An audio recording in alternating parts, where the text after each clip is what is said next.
You know I'm gonna have to send pictures to your parents, right? Yeah. Okay. Of what? Of your apartment. Oh, that's fine. My father brought me here. Oh, okay. I mean, it was empty then, so Oh, okay. probably looks worse now. I don't need That's for headphones. you. I don't need You sure? headphones. There's sound effects. Sound effects? Yeah. What do you mean sound effects? There's sound effects. What do you mean I have there's sound sound- effects now. Oh, okay. I hate these headphones. Alright, I'll put on headphones. Even though every time I watch a podcast and there's two people sitting right next to each other, I always think, why are they wearing headphones? Like, it's not like... Well... It's not like you're recording vocals where, like, you can't hear the music. Do you hear anything? Yeah, I hear. So it's just these. Yeah. Pieces. These are working. You can just use these. I don't need headphones. You sure? Yeah. I'm just paranoid now because from the last time. It's fine. I don't need headphones. Let's do it, Cronkite. Ha ha. Ha. Ha ha. Okay. Let's get proper audio. Steak sauce. Yeah, I've seen those. What? A1s? All the memes. People have been putting that with the Superman stuff. Oh, have they? Yes. I haven't seen that. Yeah. No, that was everywhere. I haven't seen that. That's funny, though. It is. It is quite funny. What is it, like Lex Luthor's henchman confused when he starts calling out for steak sauce? No, it's like 1A, and then like the sauce like fades in. And every time, yeah, that was one of the many memes. All right. Our meme culture. Meme. What do you think love of meme culture. You like it? What do I? It pisses Well, me off. I love meme culture. I like that we're able to take different things and make it into comedy, and it doesn't really matter what it is. Everything is memeable. Nothing is safe. Comedy used to be like that. What do you mean? I mean that comedians used to be able to just make fun of anything, and Right. that has become meme culture now. Meme culture is what comedy used to be. But I feel like, because sometimes there are like good memes, and then there's just stupidity that Yeah. just goes viral for some reason, Of course. which is like no skill. Doesn't take any skill to go viral. Taken from someone who has gone viral. Takes no skill. I had no idea what I was doing. But then the question is, why is it so, what's the word? Why is it so, Hang on, let me put my phone on Do Not Disturb so we don't get buzzing throughout the entire episode. There we go. Boop. Have we started, by the way? yeah. Oh, that's been okay. rolling, this has been rolling. All right. I like to start it casually. Okay. Cool. And this happens to be a topic that is relevant to I mean, the it's always relevant. conversation. Entertainment is always relevant. Yes. And entertainment always evolves. Entertainment never stays the same. I mean, you go back, 200 years ago, movies weren't a thing. Entertainment was theater, plays. Everything was live action. To the most extreme. And you had thespians who were engaged in their craft every single day, immersing themselves in a role so they can make you believe that what you're seeing on stage is real. It's a lot easier to do acting nowadays, in my opinion. No, I'm not an actor. Why? You have one credit. That technically, no, they didn't put me on IMDb. But Yet. It's not out yet. the whole thing is, I read through the whole IMDb, through all the They finished credits and everything. They put all the credits up for that already, even though it's so. not out. It's not a superhero movie, Hanan. There's like people No, want that's to know fine. who's in the movie. It's not I like know, but I'm it's wondering not why- like if you look at the cast list of a Marvel movie on IMDb, you're gonna be like, spoils oh my the- goodness, Tom Holland's in this one. No, but I feel like I feel like people would care less if they don't even know the movie yet. It's like you watch the movie and be like, oh, who was that? Instead Exactly, of, but like the movie's coming out soon, so they want everything up there. So then after Right. the movie comes out, you can immediately go on to IMDb and see everything. you didn't get any emails saying whether or not you can talk about this film. I never signed any NDAs or anything. I can talk about whatever I want. Oh, okay. So now we could do spoiler talk. Let's just bear in mind I never read a script. I have no idea what's happening in the movie. Did you watch the trailer? Yeah, I did. I saw the trailer. I went to see Superman, and it played before Superman. Oh right, yeah. You posted that. Mm-hmm. But yeah, that was fun. But back to my point, what I was saying is that acting nowadays, no disrespect to any actors out there, acting nowadays is a lot easier to do because you're not so focused on bringing the people into the world. The visuals do that.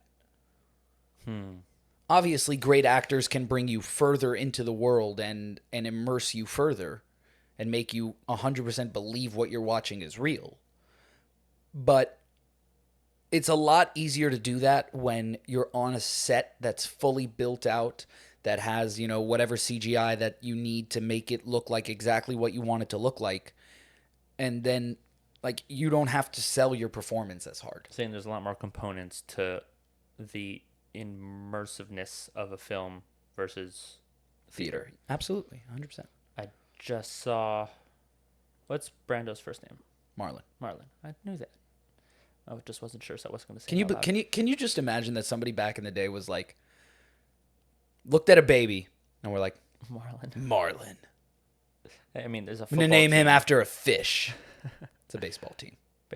That's true. Anyways, the point is I saw a thing. Did he say, or was it just...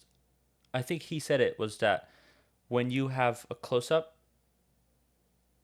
that is when your face becomes a stage. That's deep. Was that the whole quote? I don't know if it was a quote. It was just... I don't remember. It was just like... It was an article, not a video of anything.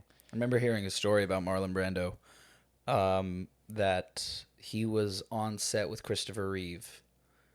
One of the Superman movies. I don't remember which one, but Christopher Reeve was trying to shake off this the script called for Christopher Reeve to shake off this invisible force that was holding him down, and he was, how do you act like an invisible force is holding you down? It's extremely complicated, and he was doing it, and then Brando started laughing at him for what a silly guy. Wow. And Christopher Reeve got up and looked at him and was like, listen, I don't know what I'm doing here. Nobody has ever acted in something like this before. I don't know what I'm doing, but I sure am trying my best. If you have any tips, please share them with me. And apparently, just like that got Brando to be like, wow, okay, no, I respect this guy. Oh, that's so interesting. It just goes to show you that honesty is really the only way to get what you're trying to do. Yeah, definitely. Trying to figure out which way to take this conversation. Okay. There's possibilities. You figure it out. I'm right here.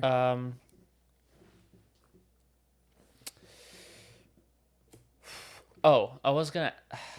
No, not that one. I actually was... Have you seen Take Your Shoes Off with Rick Glassman? No. Is that like a... It's another podcast. It's another podcast. I was going to say, is that the next sequel to Knives Out? No. The next sequel to Knives Out is Wake Up Dead Man? Oh, they really are making another sequel? Yeah. Oh, okay. There's a cast and everything. Come up with an original idea once in a while. Jeremy Renner's in it. That's the only cast I remember. Okay. Like him. He's good. Yeah. But yeah, no, I've never seen that podcast. The point is that podcast does like bits. Okay. Like really smart bits. Like they have a thing where... Unfortunately, we're not that smart. No, not smart. More like clever. Like he does theme music. And then it goes. Theme music? Yeah. Okay. Well, like shtick, shtick, shtick, shtick, shtick. Well, no, shtick, and then the shtick, theme song shtick. plays. I'm He's confused. like meta with the format. Okay. Cool. So it's like theme music, go. Analog players in the digital world. A Jewish respect. And then it'll play. A very talented storyteller. With ideas. No Jewish, time. a Jewish respected. Genius. Absolute chaos. A Jewish respected. breaking the rules. Things fall apart and then start again. Jewish perspective. Unfiltered. Unfinished. Undeniably. A Jewish perspective. Come on, let's sing all this. Trust me, it'll be worth it. A Jewish perspective. Cool. Yeah. I'm not so much of a podcast person. I don't really listen to podcasts. I listen to YouTubers. Yeah, Like there's it- a podcast on YouTube. Yeah, I know, but like committing to an hour-long piece of content is a lot. It's a lot. You don't have to listen to the whole thing. Yeah, but then you only get like half a conversation, and what's the point of that? Or you get to jump in and out of a conversation. But then I don't remember what's going on. And you have to remember, I have severe ADHD. I barely remember how we started this conversation. Well, that's because this conversation's whack. It's already gone like 7 different places. This is true. But that's kind of the style. The beauty of ADHD. Yeah. No, we're not. I've recently discovered about myself that I use referencing too much in social situations. And I've been like, okay, don't say that because that's just another reference and it's not original and no one's going to get it. There's no need to say it out loud. Yeah. No, it's... I suffer from the same thing. Yeah, but it's 99% of people don't get my references, and that's fine. no, okay, but it's not getting your references just because you're in the wrong group of people. But then there's the people that do get your references, but you just say so many that at a certain point they're just like, whatever. I have no reaction to that because the previous sentence was a reference and this one was a reference. Like I realized I've done this a lot more. I've only realized it now, but I realized I've done it in the past where I will take like a full stand-up routine that I know that I really liked, and someone will say something in conversation and it reminds me of it. I'll be like, oh, this reminds me of the bit, but I can't just say, oh, this reminds me of a stand-up bit and then proceed to stand up and do stand-up. Why not? Because it doesn't work. Why not? I've tried. Have you not been to any of our family Shabbos meals? Somebody tried. will mention something, and then one of us will just launch into a bit. I guess it's a familial sickness. Definitely. So I've realized there's multiple times where I try rewriting it in context of the conversation, and present it as your own. And it's so much worse though. Yeah, The humor just falls even more flat. Yeah, no. We leave this. We should leave this stuff to the professionals. It's been driving me crazy, but it has. Actually, the same. This past Shabbos. I was with a whole bunch of friends who went to Staten Island to help out with the Chabad house. The rabbi wasn't there, so we helped my friend who's been going back and forth there for a while to run the Chabad house. And just to get on somewhat of a point, Okay. instead of just ranting, we played Psych. Mm-hmm. So we played Movie Bluff, which I've never played before. Is that one of the games in It's Psych? one of the game in Psych. Oh, okay. Yeah, which no. We did wonders for my creativity, and I was shocked. It was so fun for me. It's just a movie title, Okay. and then everyone writes log lines. Oh, that's so fun. But it's So Psych, it gives you a title, and then you have to decide what the movie's about. And then there's Love 4 that. people making up movie ideas, and then That one is real so movie idea. fun. That is It so was fun. so fun and so creative. I was just like, wow, I came up with 10 movie ideas right Are there. these like real movie titles? Okay. And the actual answers were nuts. I was like shocked. I was like, what? There's a movie about... Oh, I don't remember them. They were so whack. There was one that was just called Ricky, and we're just like, this could be anything. Really good. Although I imagine it was probably something about Ricky Martin. No. No?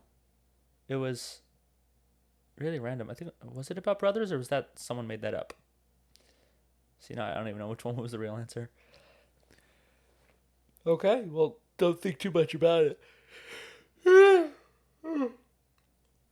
Oh, gosh. Someone's in the Tired Club. Oh, yeah. Consistently in the Tired Club. I do it to myself, though. I stay up till like 4 a.m. and then wonder why I'm tired the next day. Then get woken up at 4:10. 4:10? I don't know. How often does your daughter wake up? Oh, well, it depends on the night. Like she'll have nights that are better, and she'll have nights that are worse. When they're worse, they're like, whew. She had the other night she was up for 45 minutes just screaming straight, nonstop. Yeah, that was fun.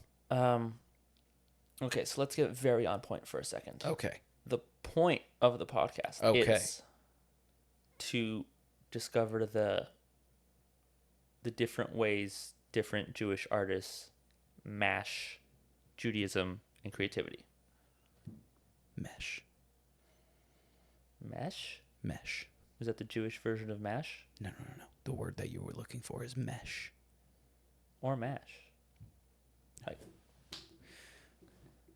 Well, I guess technically it could work, but typically when people say that they're combining two things together, you say you mesh them together. right, because some people mesh them and some people mash them. There's Okay. depending on. Well, I'm definitely more of a mesher than a masher. Explain, please. What does it mean to mesh?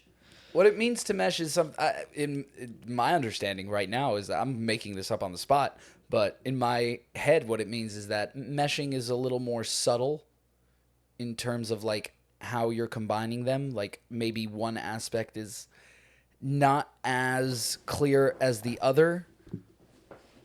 So like, for example, let's take perfect example right here. We're going to go back into reference territory for a second. Okay. Good luck, everyone else.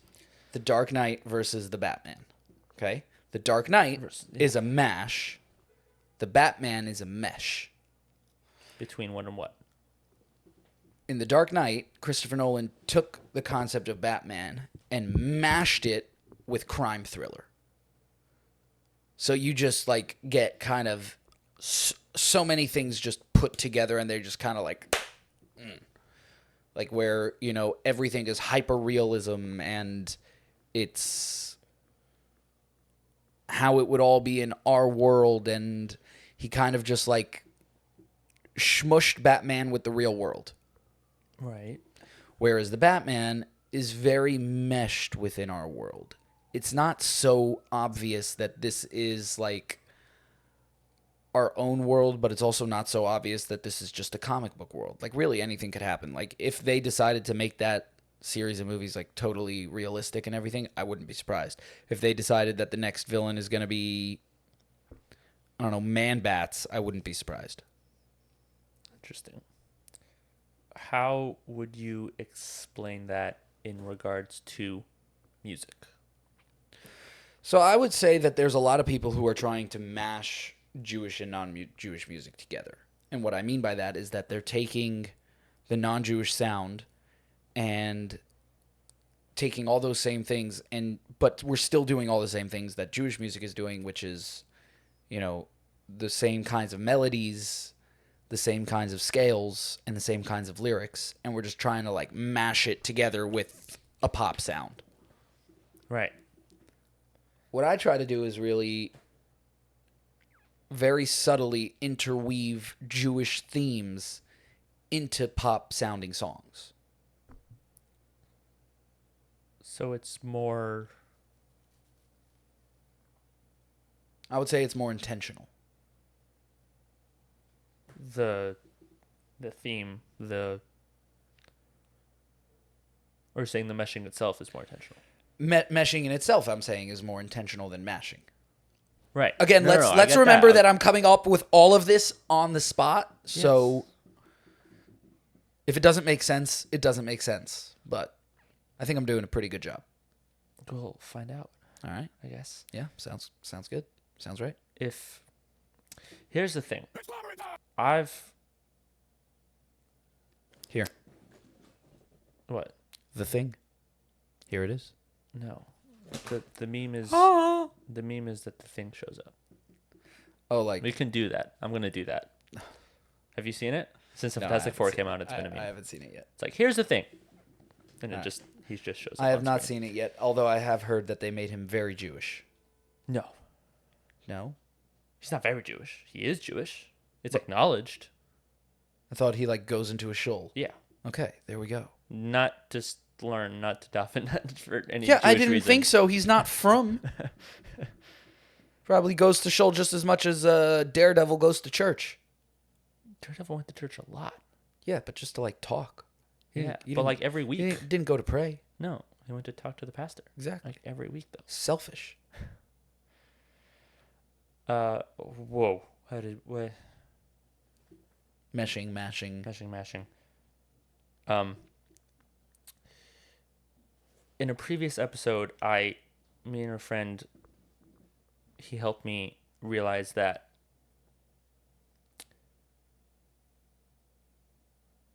there's a difference between just something being Jewish and something being godly, This is very true. which has only made me try to figure it out more because my original thought was like, oh, how do we make something Jewish? But then he was like, what do you mean by that? And we had a whole thing. To make something it's- Jewish isn't hard. There are people who are making things Jewish all the time. Right. So that's why the deeper question is, how do you make something godly? Which is, It has to come from you. It's very, I think that's the simplest answer, is that it has to come from you, because you are something godly. Therefore, the things you do will be godly. Right?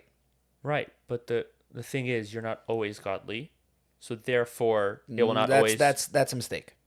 No. You're right. That's a mistake.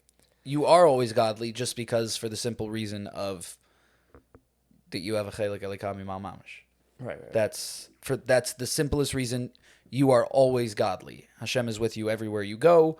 Everything you do, whether good, bad, halachically okay, not halachically okay, at the end of the day, whether right or wrong, is still godly because you are godly. Right. What I meant to say, which now that I've thought about it for a second, the words have come, is that when you put yourself into something outside of you, which is what art is, Don't know if I necessarily agree with that, but okay, keep going. to some extent, Keep going. the godliness that goes into that isn't necessarily, it's the question is, how do you make it apparent within that? Right? So everything you give make, it a child. How do you make it apparent? You give it a child. oh man, you're a dad. But sheesh. Now my whole thoughts messed up. But How do you make it apparent that something is godly? You can't. Because what's godly to one person is not necessarily godly to the next. why not? If something, Because godliness is not universal.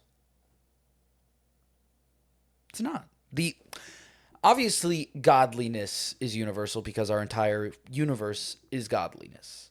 What I mean by that is that the idea of godliness is not universal.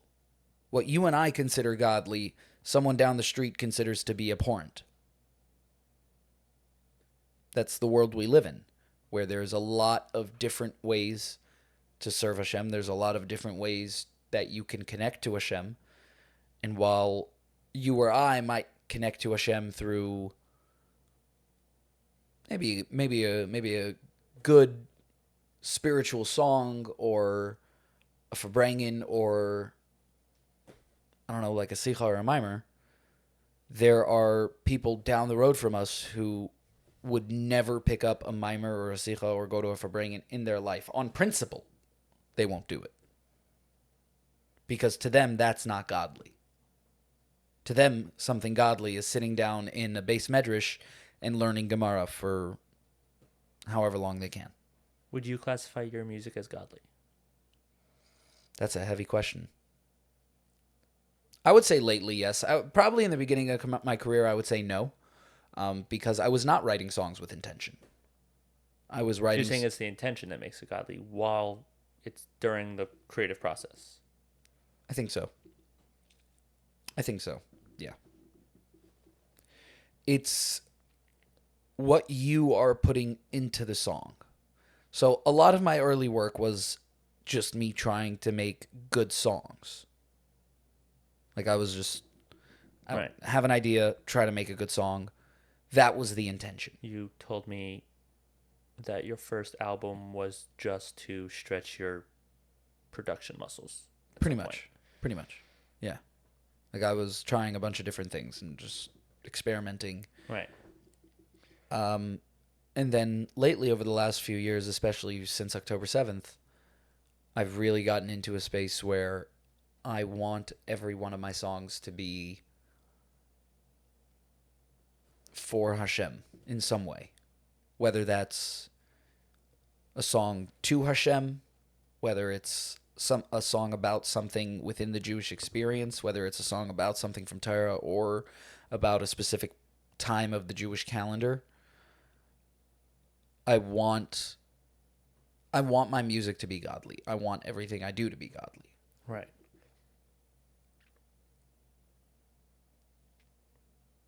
So sometimes that means a song is purely about the glory of Hashem and the amazingness that he is. And sometimes that means that I'm taking a concept in Judaism and making it applicable to day-to-day life. So now how do you, or at least how do you mesh, to quote you, because based off what I know about the creative process, I mean, we all agree it's all ideas, right? So you'll have an idea, Yes. and then you have the godliness. So that's where the intentionality comes in. So- because the idea yeah. is not necessarily always godly. For example, That's my point. For example, I had an idea for a song. I didn't really have an idea for a song. I had an idea that I wanted to make a country style song. Like I wanted to make a country style song. So I just started fiddling around with a guitar and came up with a chord progression, started coming up with a melody, and when I came up with the melody, the first lyrics that came out were, "I could buy me a mansion in Georgia." That's not the actual tune. I'm not spoiling anything. Song's not out yet. Good, because I was about to. But once I had like my melody fully written out, I was like, okay, now let's go in with intention and make this godly. So I started saying something about I could buy me a mansion in Georgia. What does that mean? Like, and then I realized that the song was telling me that it wanted to be a lot of times that's what it is. The song will express to you what it wants to be, what it is. And once I thought about what that meant, I could buy me a mansion in Georgia, I realized, well, first of all, I have to change that lyric because no Jew is sitting there saying, "Oh, I want a mansion in Georgia." So I could buy me a mansion in Georgia became I could buy me a house in the Hamptons. But the whole point of the song became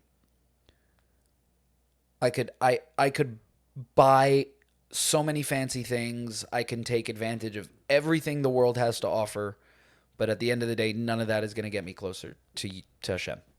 None of that is going to help me strengthen my relationship. None of that is going to make me feel more connected. None of that is going to really have a positive effect on my life. Sure, a mansion is nice, but do we need it? No. So that's really where the intention comes in, is mainly in the lyrics. So you're saying, I mean, I guess music, that makes sense, because that is where the message of a song is in the lyrics. Yep. The kind of feel could be anything. That's just an emotion. That's up to you to make it godly. The lyrics are really where Klippas Noiga. where you would put it. Yep. Interesting.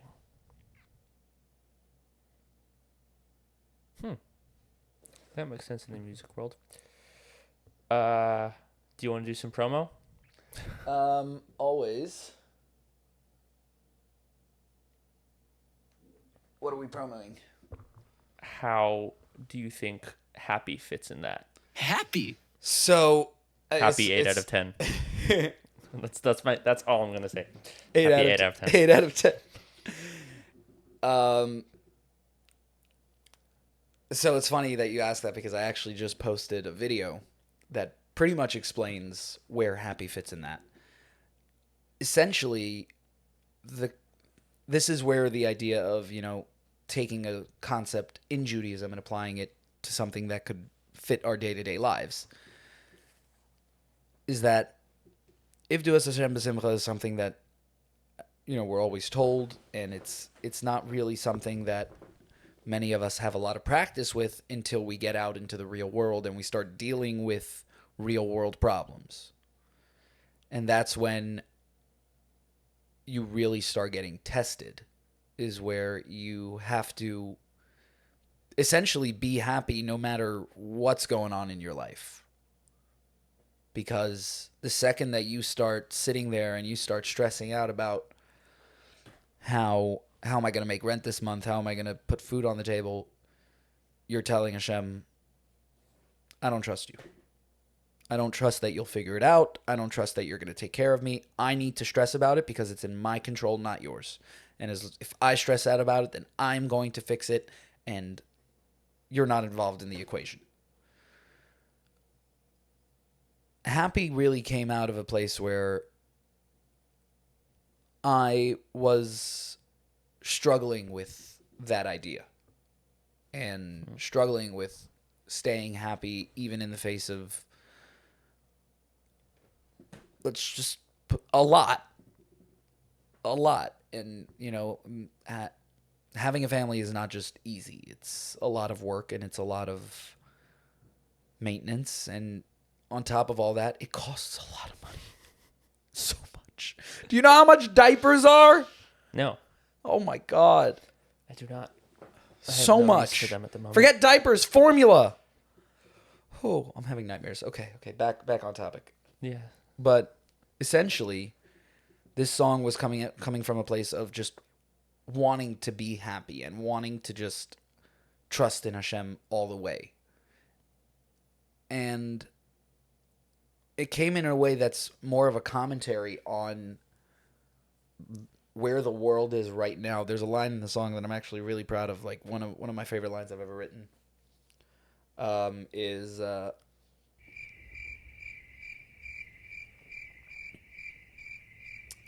my goodness.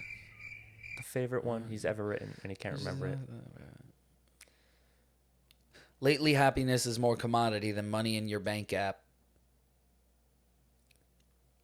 Whoa. The nation is depressed. I'm not done yet.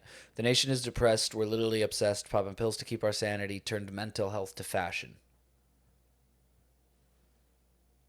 Can And I put that on screen? What? Put that on screen so others can get that, because I didn't get that. Oh, okay. It's no who's your Jamie? Put it up on the screen. Who's your guy? What's his name? Editor or future self. No, you got to give him a name. I don't have anyone yet, You got to give him a name. but I want to get someone eventually. Okay, and then whoever you get takes up the role of that name. It doesn't have to be their That's gonna name. Be his name. Doesn't have to be their name. You just decide the name now, and you talk to him off camera. To decide now. Yeah, decide right now. Oh no. Grover. Fine, Grover. Grover, can you pull up the clip, please? Grover, put the text on screen so everyone else can. When you're editing, put the text on. There we go. Thanks, Grover. Thank you. Right there. I have All no right. idea. There. So yeah, lately happiness is more commodity than money in your bank app. The nation is depressed. We're literally obsessed. Popping pills to keep our sanity. Turned mental health to fashion. And it's one of my favorite lines I've ever written, because nowadays, like it used to be, if you had to go to a therapist, you weren't exactly just broadcasting it. If you had mental issues, you weren't broadcasting it. Right.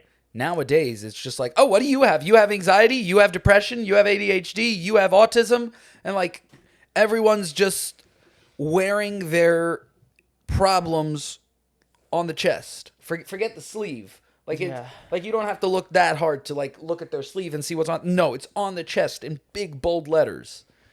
And it's just we give so much power to these things. instead of just understanding where our true power is, and that is in Hashem. And so the song ended up becoming more of a commentary on the world today. And I will say that the Jewishness in there is very subtle. It's not like overtly Jewishness or the godliness? I would say the Jewishness. The godliness is there. The Jewishness, I would say, is because you're not going to hear that phrase "Ivdu es Hashem b'simcha." So it's going to be hard for a lot of. I understand that it's hard for a lot of people to really understand how it relates to Judaism, but it's a story about someone who lives a Jewish life. It's not just like psukim and platitudes. It's my real life. Yeah, no, I think it really is crazy how much. I mean, Jews we were infamous for complaining, but really, We're so good at it. yeah, we're so good at it. So good at it. We don't use it for anything. We're just Are you joking? no, not. I'm saying. Why do you think there are so many great Jewish lawyers? No, not. Your Honor, this is ridiculous. I meant for a artificial level usage, which most of society uses it for, complaining for attention. We've never been good at that. We complain just about stupid stuff. yeah, we complain to complain. Mm-hmm. Yeah. And we've turned that skill to money makers. Yeah. But we don't just like do it for attention. I think most of us. I think there's, don't generalize too much. There's definitely Jews who complain for attention. Right, but I'm saying, I mean, we not love even you Jews. anyways. It Not doesn't even matter. Jews, I'm It doesn't matter. We love you anyways. You can complain course. all you like. We We'll just just won't give hate you you in attention silent. for it. No, we won't hate anybody. We love you. Yes, ditto. But yeah, still, not even Jews. Also, just the whole thing about complaining for attention, which is super popular right now. Yeah. Attention will always be popular, and whatever you can do to get attention will be popular. Right. And if complaining works, hey, that's much easier than, eating Tide Pods. Right. I forgot about that. You remember that? For a brief period, it Was anyone in your school eating Tide Pods? no, it was camp. Oh my gosh. It was camp. People are stupid. Yeah. Well, that. Yeah, we can no, agree on. Jews, we mostly do things for attention. We don't complain. Yeah. But like we'll do things for attention. Like we'll give money and then put our names up on the side of buildings in huge letters. Like, I don't want a big deal. I don't want a big deal. No problem. Here's $2 million for your yeshiva. Just put my name on the side of the building. I want it in silver, not in gold. I'm going to recontext the reference here. I'm going to start using that. But it's like when you walk into Shul and there's a big plaque. You're like, oh, these are the people that died? Nope, they're the donors. The people who died are over there in the much smaller corner. Smaller corner. They can no longer donate. Yeah.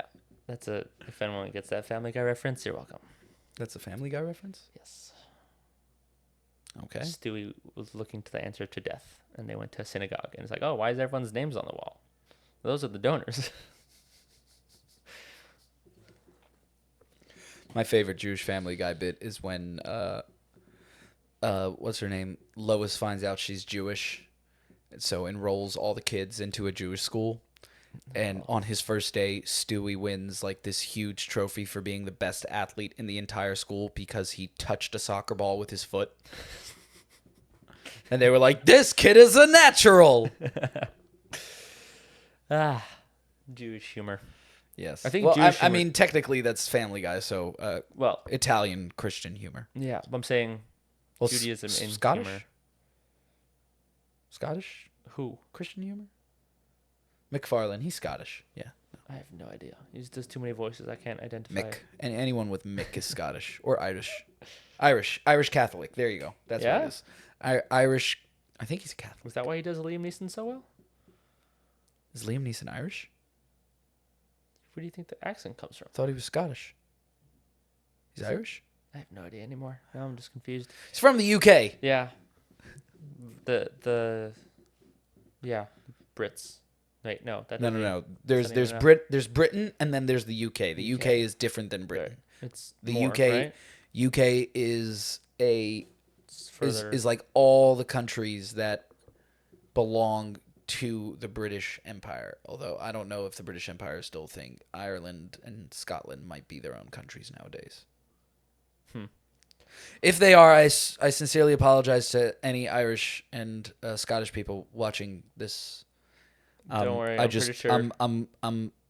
don't hate me. I'm just stupid. Pretty sure our top countries on this podcast are America, Australia, Israel, others. Others. Yeah. Nice. Anyone from Indonesia? I think so. I think it's Nice. I think it's What that up, Indonesia? one person there listening happens to be 10% of my listeners. So, and we're back. That was a drum fill. Oh, cool. You couldn't hear it, No, I didn't hear it. but it was a drum. I felt fill. it though. We're back. I felt it. So we're back. Yeah, I don't have any sponsors to cut to, so this is always just. Well, then An we can hour make straight. up sponsors. I did that. I did a fake sponsor for sponsors. A fake sponsor for sponsors. It was sponsored by. Please sponsor. That was the ad. Sponsored by Chabad on Campus. I did that during the fundraiser. Oh. Well, I just shouted it out. Okay, well, sponsored by JBL. Oh, I wish. We are not currently sponsored by JBL, but JBL, Now you owe me money. give us money. We've officially shouted you out, and for that, we'd like an endorsement. Give him money. Yeah. Yeah. Contrary to popular beliefs, not all Jews are rich. Speak for yourself. You were literally just complaining how everything's expensive. Yeah, no, I'm not rich. I'm rich in heart. That's you know That's what? what counts. That is what counts. Do you have an awe sound effect on there? No, it's there's a library. You What should does get this like one a do? Oh, that's a rim shot. That's not what that's called. what? Badumts is a rim shot? Yeah. Oh. What did you think it was? Badumts. I don't know. What else do you call that? A rim shot. I actually had an idea. I wanted to be super interviewee for just a question. I was gonna be like, your last album was Love and Religion. This upcoming album, how will it compare to your previous album? How will it compare to my previous album? It's a great question. It's a very stereotypical press tour question. Okay, well, It's like, how is Father Figure different from Glory Sound Prep? how is it different? Well, I mean, my life is different. I'm different. A lot of things have changed a lot of things have changed in my life since Oh, actually, I remember what the actual question was.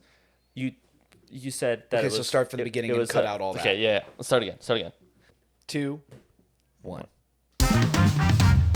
So I have a very interview Okay, question no, for you. wait. Boom. So, the real question, the interviewer question I had was, you said Love and Religion was a production flex to me in private, and now I'm exposing it to the world. I wouldn't say so much of a flex as more of a practice. practice? Yeah. Do you have a similar thing you're trying to accomplish with this album? Definitely. Not a similar thing in the sense of like it's the same as what I was trying to do with Love and Religion. What I'm trying to do with this album is very, very different what I was trying to do with Love and Religion. Right. Essentially what I'm trying to do with this album is to open up a doorway to which the non-mainstream Jewish music artist can... Where was I? Ask the question. You just started. Ask the Try question again. Ask the question again. Ask the Drum question fill again. again. You told me in private that Love and Religion was a production flex Exercise, but yeah. exercise. Yeah. That's the short version of the entire thing that we cut. You don't have to tell them that. What are you trying to? Is there anything you're trying to accomplish with the next album? Definitely. So, yeah, like you said, Love and Religion was really just a way for me to like kind of just prove to myself that I can do it. Right. And Which you did. now, exactly. My favorite album. Thank you. All my favorite songs of yours are on that album. Thank you. Now that I've done that, now what I'm really trying to do is to create a space for not the most mainstream Jewish artists to be able to see, hey, there are people who are interested in this kind of music, and I can have a career in this, because growing up there were so many people. There was you had like Scribe and Moshe Hecht, all these kinds of people that weren't making mainstream Jewish music and were different, and one after another they just slowly disappeared because there wasn't really a market for it. I think we're in a day and age now where we're so connected in social media between religious Jews, non-religious Jews, Chabad, not Chabad, Litvish, Chassidish, and all these different types of Jews. A lot of us are looking for the same thing, which is realism. Something that obviously, you know, the Jewish music that is mainstream speaks to a lot of people because it is very successful. I myself, personally, I want something that speaks to my experience. You know, I didn't grow up in Israel. I didn't grow up in the ghettos of Europe. I grew up in Brooklyn. I grew up as a normal Chabad kid. Not really any problems. You know, my Jewish experience, has not been one of, you know, up until October 7th, my Jewish experience has not been one of pain and sorrow. So, to me, I want to hear something that's, you know, talks about how do I make a relationship with Hashem now? How do I, as a Jewish American, make a relationship with Hashem? And what does that relationship look like? What does a life as a Jew look like? And with this album, what I'm really trying to do is give the listeners that feeling of being understood and being seen. As just a from Jew living.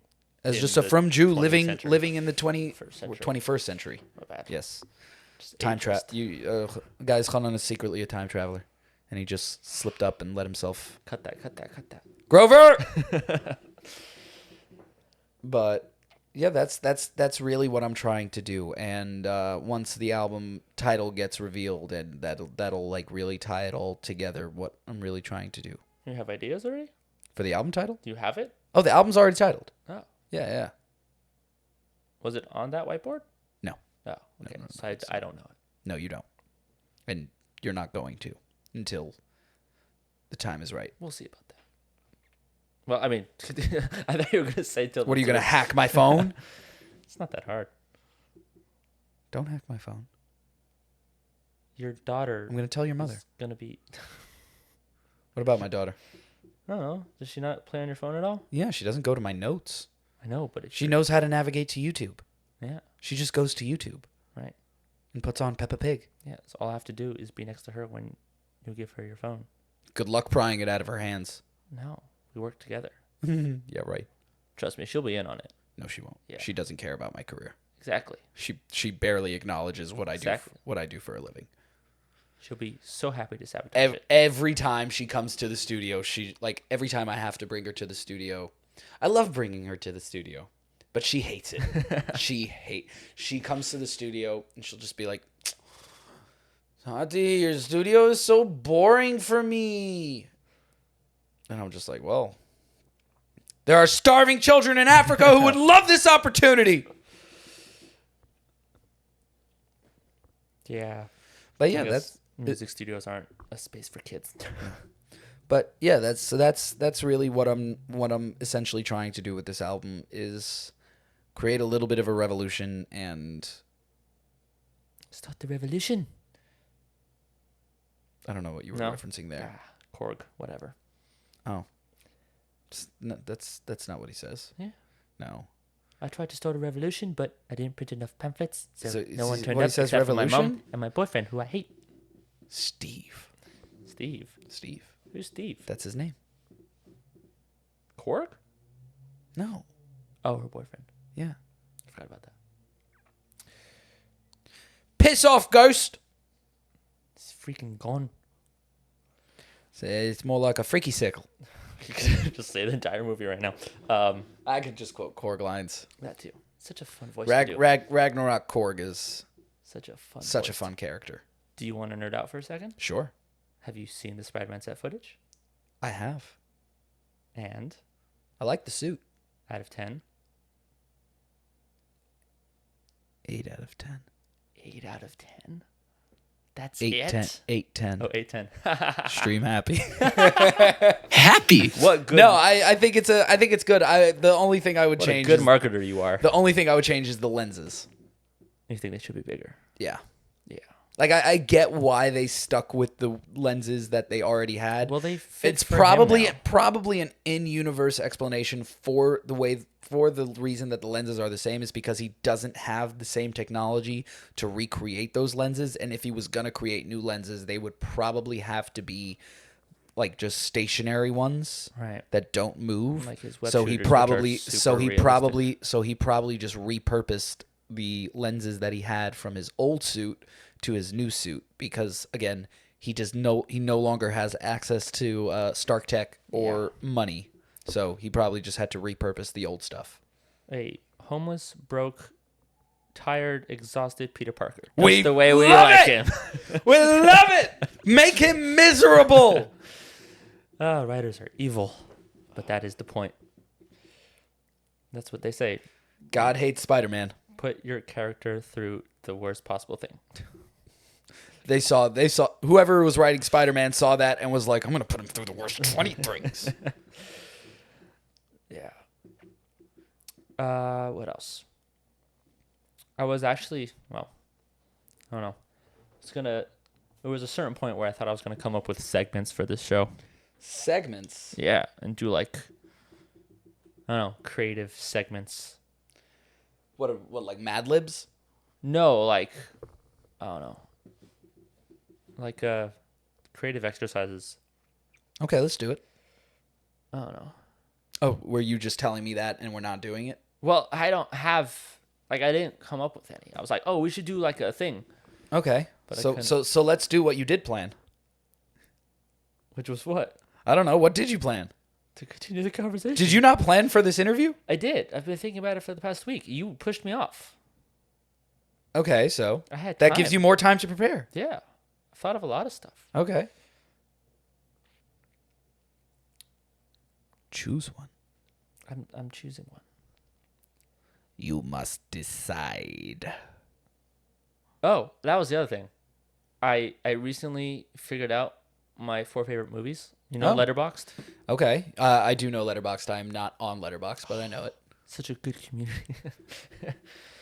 The only community I need is right here in the Schchune. Can't see was Hashem is a bracha. I love how that's the Jewish voice for us. But you put your lips a little forward. Versus like every other Jew voice is just complaining. Our community is Mort Goldman. right. That's like. By the everyone- way, I love that the Jewish character on Family Guy has my last name. Love it. Really? Oh, Mort Goldman. how did I not notice that? That is shameful. Well, how often does he say his last name? Almost every time he You're makes an probably appearance. related.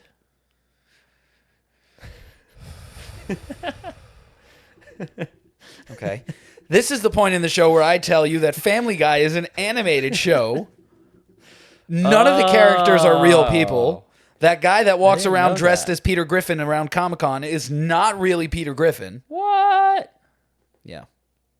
But the guy who voices Joe Swanson actually kind of looks like Joe Swanson. Did you ever think for a second when you saw him walking? Oh, I thought that was the one. I thought he just uses the one time God gave him be able to walk, and he just kept using it. I don't know. Well, you're just saying like he never sat He down. just never sat down. That's what I would do. Yeah. But then that would be pretty difficult. Like, how do you go to sleep? We figured it out. Standing bed that you strap into. Yeah. Just Sherlock Holmes it or something. That's not what Sherlock Holmes does. No. Who am I thinking of? Tony Stark. Tintin? Different Robert Downey Jr. character. Tony Stark fell asleep standing up? No. I mean, I'm just saying he would probably be able to build some sort of standing bed that you could fall asleep standing up in. Fall asleep in his armor. Ta-da. That can't be comfortable. It has to be somewhat comfortable. There's Can you no imagine way... if like one time, and I can't believe like nobody has talked about this. What if his like automations to put on his armor like move just a little bit and end up just like pinching his I've skin? thought of that. Well, in Infinity War, he has a precaution against that. Yeah, I mean it's just like boop boop. No, I'm saying that, but you know the thing that why he pulls down on his shirt before he clicks the suit. No. It's a compression thing. It compresses his skin, so it would go smoothly and be skin tight. Cool. Yeah, Yeah. superheroes love skin tight. Yeah. This is true. That's why I would never play a superhero, even though I really want to. Well, you just have to get ripped first, and then it's fine. Call me James Gunn. James Gunn?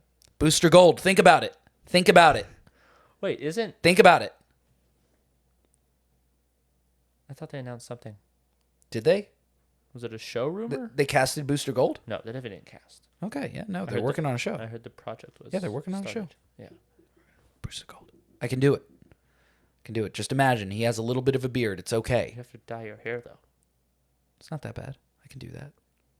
You have to wear goggles. He's going to make it... I'll wear the suit the entire movie. I don't care. You probably will. I'll keep my mask on the entire time. You're going to John Cena it John Cena, baby. and just walk on. Just keep wearing it. Walk off set. So excited for season 2. Me too. The second Superman ended, I was like, Peacemaker season 2 is going to be awesome. Mm-hmm. And then the trailer made it even more awesome. Yep. Very excited. I was... All right, fine. Give me a Yep. beat. Wait, like a literal beat? Yeah, like a beat. Like a... You said let's start wrapping up, so give me a beat. But no. Oh. We've had so much fun here in the pod, chilling and giving and waxing all cod. We're eating cod, yeah. I've never eaten cod. Is cod kosher? Break. Bay. We love fish. 9 days are over. We don't have to do fish anymore. Oh, I still love fish. I actually had tilapia last night because I had leftovers. Tuna steak is so good. I probably should have done that. I just did salmon sliders and tilapia. I had hot dogs, so. I'm saying that's how I served. You had hot dogs during the 9 days? No, yesterday. Yesterday. I didn't have meat yet. I need to Still get haven't had meat meat. I yet? haven't had meat yet. Oh my god. Couldn't be me. I had Kingston pizza for breakfast, and then last night I had leftover tilapia because I had no time to go shopping because it's really far. Tis indeed. Why'd you go to cultivate your way home? Because I had to get here. See, this is just being a concerned uncle now. Hold on, you don't eat enough. I don't. You need to get food. You need to go to the grocery store. You got to start stocking up on ingredients. Next time you go to the grocery store, I don't want to see a single snack in your cart. No snacks. Honestly, Ingredients. Hey, here's a very interesting fact. Proteins. I vegetables.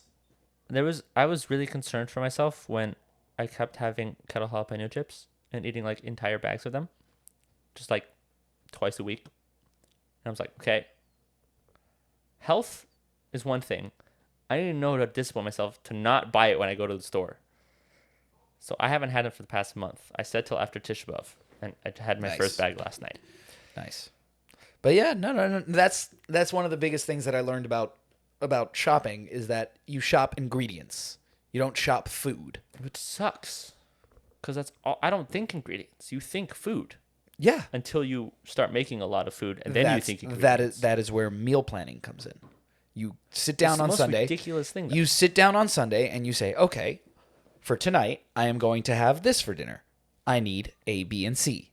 Monday, I will have this for dinner. I need A, B, and C. Tuesday, I will have and so on and so forth. I do the opposite. I go shopping and then just Spend a whole bunch of money and then end up not having what you need. no. I just put the food and be like, okay, that's a dinner, that's a dinner, that's a dinner, that's enough for the week, and move on. And then do you end up having enough food for the week? Yeah, Really? That I mean, that process barely. never worked for me. I don't have because my meals aren't full meals. It's one dish. But barely. I'll buy a steak. I'll be like, okay, we're good. That's one meal. Potatoes to make Yeah. French fries? No, A bag of frozen French fries? I have no good way to make French fries. Meal planning. I've tried that. I've ChatGPT'd that. That's so simple then. Just give ChatGPT all the meals that you like to eat and say, tell me what I should eat this week. And here's what I have in my fridge. Tell me what I need to buy. Yeah, but I know that. So do it. Do it. Do it. I was doing it. Do it. Oh, that's an interesting thing. me down I in watched- all your hatred. I watched the original trilogy a couple months ago for the first time. Really? Yeah, How was that? terrible. Did you watch the prequels first? No, Okay, there's your mistake. but You gotta- I did a You gotta lot do of research. You gotta do the corn sweat method. Yeah. You watch 1 and 2, then 4, 5, then you watch 3, and then 6. Is that it? Yeah. That makes sense. Yeah. You Okay. do episode 1, episode 2, then episode 3, 4. No, then episode 4, 5. Go back for 3, and then finish at 6. I think that's I don't what even. it is. It's. But the craziest thing for me, when I realized it's not based off anything. No. Completely original IP. That's crazy. Yeah. Hollywood's not doing that anymore. No. That's what movies used to be. It used to all be original ideas. Everything was an original idea. Or maybe you'd get something from a book. But they would, like, these remakes wasn't a thing. Here's the thing. I know why, so I can't I know why, so at this point, it barely pisses me off. 'Cause I'm just like, Consumerism. yeah. It's like, how else are you gonna get people to the theater if it's not something they already know? Streaming has ruined movies because people are like, oh, well, if it's not something super exciting, then I'll just stream it at home. Although I'm really glad they made Naked Gun. That was hilarious. I can't bring myself to watch that. But it's so funny. The original one is hilarious. And they made another. They made 3 of those. Yeah. Is this like a sequel or is this a remake of the original? Technically, it's a sequel, but they just recast everyone. But not the same. Is it the characters, same it's- story as the original? Yeah, I mean, isn't each movie a different story? Yeah. So yeah, So it's a different story. it's another story, Okay. All right. Fine. I can do and that. it's hilarious. All right. I can do that. It's really I funny. will say there was the one line in the trailer that I was like, okay, that's funny. Where, sorry, I haven't been able to keep this place clean since she passed. Oh, since my wife, what does he say? Since my wife died? Since my wife passed. Oh, how did she do it? Oh, how did she pass? Excellent. 40 yards. Easy. Oh, she sounds like a saint. Or maybe a Bronco or a 49er. Anyone but the Browns. I was like, yeah. That was in the trailer. I don't remember that. That was I remember funny. the movie. Yeah, no, I've never laughed so much at a movie ever. Really? Actually, no, I think Get Smart was the other time I laughed that much at a movie. Ooh, Get Yeah. Smart is great. Bring comedies back. SaveComedy.com. The actual website that sends you to go buy tickets in the Naked Gun. Oh, really? Yeah. That's funny. Have you seen Seth MacFarlane give a PSA in front of the Maybe movie? I'll make my website savejewishmusic.com. Yeah. And we'll just have it redirect to my website. It's a really good marketing strategy. Sounds like it. I mean, it made you go see The Naked Gun. It did. That really did. I was like, oh, cool. Seth MacFarlane produced a Naked Gun movie. Yeah. Seth MacFarlane, in my opinion, is like the same as like Kevin Hart. They're both hilarious when you're like 15. And then when you get a little bit older, you realize Monty Python is genius. Monty Python. Monty Python. What is that? They were a comedy group back in I want to say like the 70s in England. They made great movies. Monty Python and the Holy Grail. Oh, I think I've heard of that. Yeah. Oh. You have someone coming in. Chaim, you home? No, he's not home. Are you home yet? He's not home. He's not home. He's home. He's not. He's clearly not home. I don't know He's what you're talking in- about. He's literally not home. I don't know what you're talking about. I was thinking that. You ask stupid questions, you get stupid answers. He's standing right there. He's knocking on the door. He's bouncing down the stairs. Yeah, he's home. Oh. You stuck with that bit for too long. Big brain. You took too long with that bit, though. No, I didn't. Yeah. It was great. You can walk through the frame. It died Yeah, like I'm after just gonna 50. stand here and watch you guys. All right. Oh, you can be Grover. Yeah. What? We named my future. What do they call? Is there Producer. Is there a job as a producer? Producer. They're gonna say dog. Like, No, dog, producer. yeah, little pet Grover, you know. We named my future producer Grover. Whenever I hire a guy, So whenever he hires whenever a guy, I finally is- hire a producer, his name will be Grover, no matter what. it's a great idea. Yeah. It's a great idea. I can't think of anything quippy to that. Don't worry about it. Oh, I can. I could just do. I can think of something. I can think of something quickly. Oh wow, his name is Grover. Welcome to Sesame Street. That will probably be that'll probably be if he ever does something annoying, I'll just be like, go back to Sesame Street. Okay. Yeah. All right. We have plans for this future producer that help. Sesame Street, and then the whole joke is just ironic. What? Imagine him actually had a pass in Sesame Street. Or if he just owned a season pass to Sesame Place, that would be funny. Yeah, I'm actually hoping to. That room's probably gonna clear out by the end of this month, because one roommate left. He's leaving, so that'll be an empty room. And if I could afford it, I will. I know. What I'm saying. Where are you heading? Books. Let's go back to books. Very, very nice. You're going as a student or as a staff? Yeah, I wanted to come as like an elder first left, but they're like, It's really hard to go to books as a shliach. really? They're very picky. I didn't even know this until I tried. You can go to tag. Warmer weather. We've discussed tag on this. Oh, have you? Yeah, because I had another friend who was on here who's been to tag. I went to Mississippi in Coral Springs. Oh, okay. Yeah, Yeah, no, you're done with Florida. Yeah. I was in Florida for like a week. I this spent past year. It was brutal. My first time in Florida, I spent 4 hours there because I had a layover, and I was done after 4 hours. I was get me out of here, put me back on a plane. just This felt humidity gross. is not it. It started raining and then stopped raining and then started raining and stopped raining like 3 times within 4 hours. Yeah. No, it's. Yeah. I've only recently started thinking about like, oh, I need to live somewhere at some point. Yeah. It's like, oh, you could go anywhere. Not really. Not really, but I'm You saying need like a kosher. You need a kosher you supermarket. need to go to the supermarket. But other than that, And there's if- still and- options. And if not a kosher supermarket, just like a butcher. Yeah. That's what I want to do. I want to get like a cul-de-sac with like 10 other families. Get one person who's a Rav, one who's a Shaykhet, another one who's a Mile, another one who's a Cipher, build a village. and just build a village. So you basically just want to live in a sitcom. Yeah, is that so bad? No, that's the greatest thing. Everything, any problem gets resolved in 23 minutes? Sign me up. Yeah, when I first moved to New York, I was like, I'm going to live the sitcom life in an apartment with friends in New York City. Have you met Hanan? And then we're in Crown Heights in the basement. I was like, oh, this is a little different. You got to do a match cut. That's like a match cut. And whenever you ultimately write the story of your life as a screenplay, it's a match cut of, I'm going to be living in New York. I'm living in New York. Yep. Just like outside the straight garbage everywhere. Yep. All right.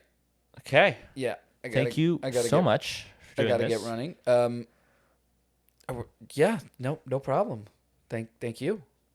No, thank you. No, thank you. No, thank you. No, thank you. This is Jewish politeness, everyone. Do you need dinner? Do you need food? Do you want me to Are you go for okay? dinner? I do need to go shopping, so I do need dinner for tonight. Okay.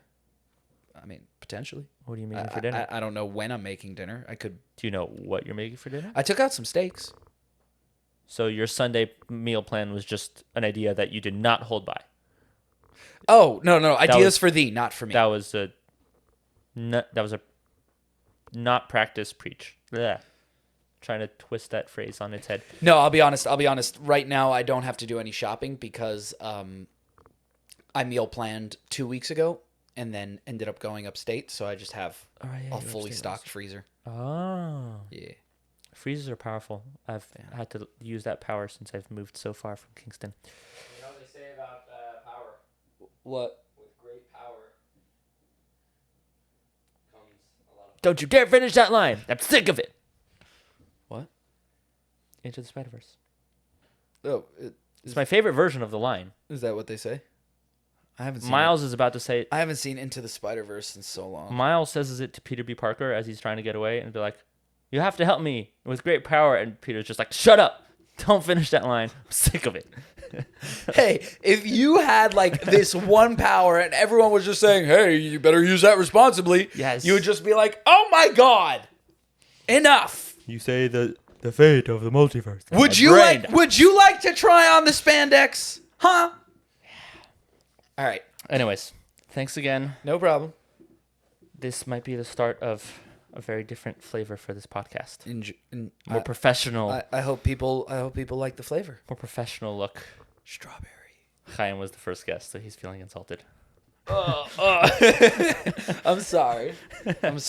Hey, listen. The goal is to get both. You can always come back on the podcast. Yeah. That's what I'm trying And you were on this Grover's position is available. I'm a guest star. Grover, you're fired. one. Grover's fired. You're now Grover. Grover. Yeah, I'm out. Bye. Okay. I'm done.